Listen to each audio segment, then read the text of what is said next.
everybody, and welcome to Let's Look at The Wolf Among Us. This is the new game from the guys at Telltale Games, my apologies there, who probably everybody is at the very least familiar with as a result of The Walking Dead, which for many people, myself included, was considered one of the best games of 2012. This hews to basically exactly the same formula. This is an episodic release. Episode 1 just came out earlier this week on Steam, and we can presume that episodes 2 to 5 will be coming out over the course of the next few months, or maybe the next half year. The Walking Dead took, I don't know, like 8 months to complete. It was usually like one episode every 2 months.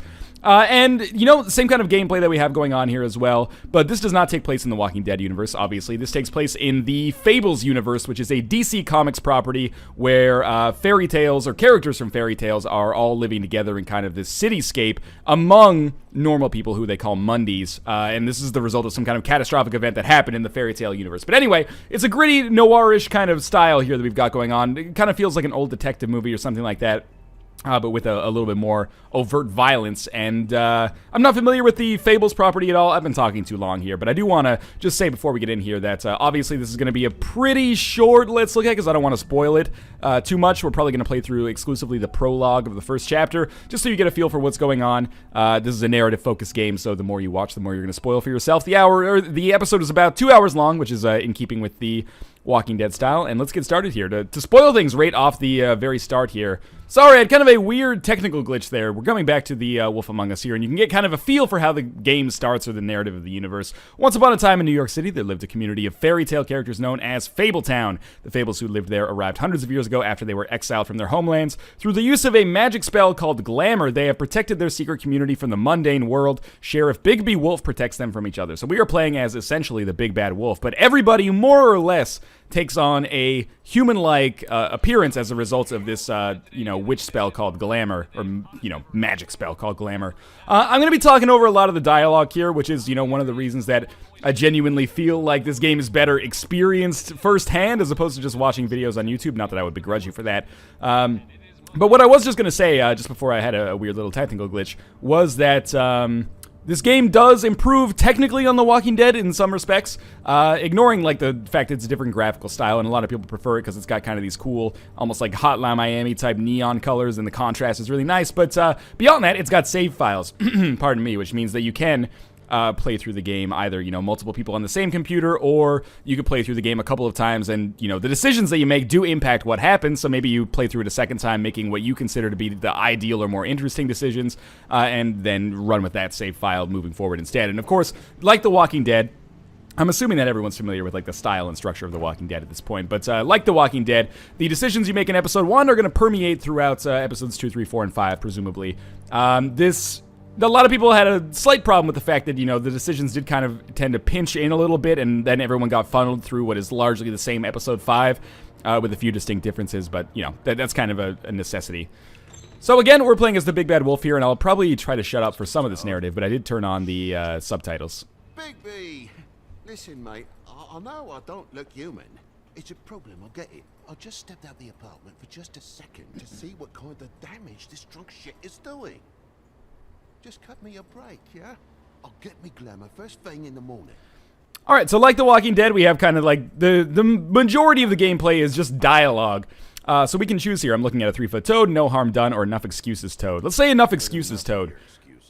He doesn't have his glamour, basically, and apparently this is something that is necessary. Afford to look human, you're going to the farm. It's as simple as that. You can't send me up to live with those animals. You know what I mean. Go see a witch. Get a Glamour. Bigby, they're bleeding me dry, mate. The quality of the spout goes down, but the rates keep climbing up. Do you have any idea how much it costs to have an entire family in Glamour? The thing that's important to note here, and of course this is something that is done, or conveyed over the course of the game, subtly and sometimes explicitly, but I'm just going to say it right off the top here, is that not all is right in Fabletown. There's some economic woes. People are becoming, impoverished and resorting to things that you wouldn't necessarily expect, fairy tale characters to be doing.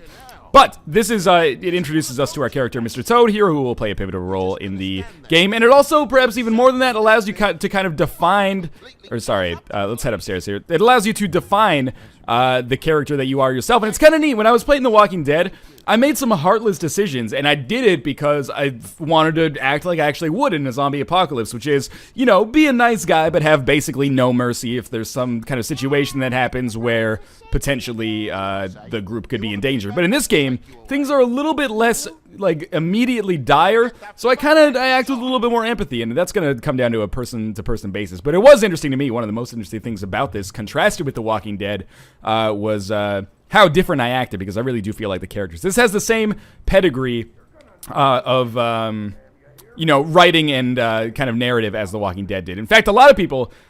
sure, we'll pick up the matchbook here. I don't think I did this on my first playthrough. We'll just examine it and see what's going on. But a lot of people have been saying they like the writing in The Wolf Among Us better than the writing in The Walking Dead game. Sure, that's cool. We're going to bust down this door here. The other half of the gameplay, apart from dialogue here, is just, you know, moving the left stick around to move around. I'm using the Xbox 360 controller for this. This is not only available on Steam, by the way. It's available on PSN and Xbox Live Arcade. Yeah, right stick basically serves as a mouse clicker here. It doesn't matter whether you use your controller or a keyboard and mouse. It's equally competent either way. So we're going to bust into the door here, and I'll let these guys go through their exchange. Whoa, hey! You've got something on your face. Fuck are you talking about, you stupid... I'll fucking kill you! Alright, bite you. Guy kind of looks like a drunker, scarier version of me. What are you gonna fucking do, huh? Get the fuck out of the way before you get the axe again. Let's tell him he's drunk, which is quite obvious, but hey, we are a detective. Right? Think this through. If you keep on like this, I won't have any choice but to put you down. Put me down? You got a shit fucking memory, Wolf. That's not how it went last time. This isn't last time. Alright, so one of the things that is different between The Walking Dead and The Wolf Among Us is there are a lot more action segments like this, at least in the first episode. So, you know, occasionally, once or twice an episode in those Walking Dead episodes, you'd have a situation like this where you got embroiled in some combat and you had to do some dodging or, you know, pick up an item, occasionally oh, Jesus, I didn't get hit by that last time. Occasionally shoot a gun. Now this is going to be interesting for me to see if maybe I end up with a scar or something that is pervasive. But instead in this, there actually are a lot of aspects where you actually get involved in some combat, which is really interesting, and the game handles it reasonably well. I mean, it's one of those things where if you're not a fan of QuickTime events, you're probably not going to like this all that much, but they're not offensive enough to really be that distasteful, in my opinion. Most of the time, they're relatively easy, but you don't have as much time as you might like. It's a fucking challenge. It's weird, this fight is going slightly differently than it went when I played this the first time. I did crush his windpipe last time, though, so that went pretty well. And then I think we push him onto the bed, and that will probably be more or less the end of this, so we can just choose how much we want to bludgeon him. So the game starts off very, like, violently and bombastically, and it's, on one hand, it does establish the narrative, and this is actually very important for kind of the story of the game. On the other hand, it also serves as a prologue to teach you about how to go throughout the game. Like, you've already seen, wait, let me focus so I don't get cut up by this axe here. I didn't die at all in my first run through of the episode, so I don't expect to here. There's occasionally times when you have to mash the button, but usually it's either incredibly easy to mash the button if you're supposed to win, or it's impossible if you're not supposed to win. So it's kind of like that mash the button segment is used as like a narrative element to some extent. But yeah, it also serves as kind of an introduction to the game. You're getting introduced to a few characters who will be very important, and also, you know, now you figured out how you're going to do combat sometimes. I really like these subtitles now. Fucking put you in the ground. Why would I put on subtitles? I can't even understand what he's saying. Whoever did this had the greatest job at Telltale over the past few months, but it's like he's speaking Old English or something. But anyway, we see combat, we see how to interact with the dialogue wheel, and how to kind of like walk around in our investigative mode. So let's find out a little bit more about this character as well. What the hell is going on? What happened? A little misunderstanding that turned into a real shit show. Don't worry, you saw the best bits. There's more where that came from. There's more where Dab came. We should try to read those at some point, but Look, this is just the start of a shoot. why don't we do you need to leave? He owes me, then I can go. Of course, all these dialogue options, it doesn't take the style of a traditional point-and-click adventure game where you just like go through dialogue wheels over and over and over until you actually find the right one. Every option is a viable option. Sometimes you'll make mistakes and people won't like you for it. Sometimes you will say things that maybe you will hurt people, but either way, the game is going to progress, which is nice. Why was he hitting you? Maybe you should ask him that. I will, but I asked you first. He asked me if I recognized him, knew who he was. I said I didn't. He started beating on me. Then you showed up, started beating on him. That about cover it, hun?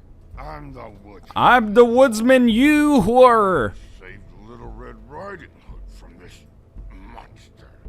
I cut this fucker open and filled his belly full of stones and threw him in the fucking river. That's who the fuck I am, you stupid bitch. Hey, what did I say? I said be nice, or you wait outside.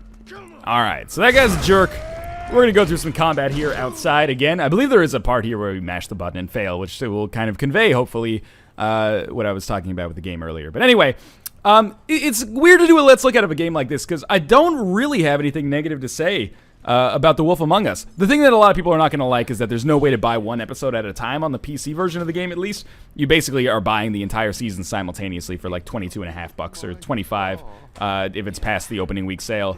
But it's a really, really good game. I loved playing through The Walking Dead, and let's just go through the dialogue here. This is non-essential dialogue for now. But I played through every episode of The Walking Dead more or less in one sitting, kind of getting immersed in the game. The Wolf Among Us hits exactly those same notes. It's not the same tone, and, you know, there's not the same kind of shocks that you get, although there are some really shocking things that happen in this episode. But the gameplay is basically the same, and it's still a joy to just kind of sit down and, I thought that was like a Far Cry Blood Dragon poster in the background for a while there. It actually looks like Mad Max, I guess. But it's, yeah, it's still like an extreme pleasure to play through The Wolf Among Us, and I would recommend it if you were a fan at all of the Walking Dead games. Oh, mash the button, I can't do it, I'm gonna embarrassingly get out of breath here. Did he just bite my finger off?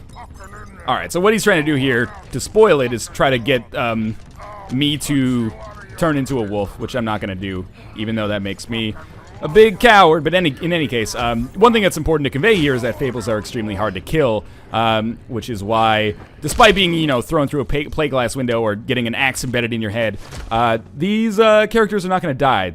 They'll establish it here, I think, with a line of dialogue, but they basically say, like, good thing fables are hard to kill. And this is also, you know, explaining the work of Bigby, who is the player that we are, the character that we are playing as, you know, kind of, he's a detective, but he's got to get his hands dirty a lot of the time, which makes things pretty interesting. And, you know, there's supernatural stuff going on. There's magic. There's, well, sorcery, which I guess is also magic. But, you know, you'll see some weird stuff happen for sure.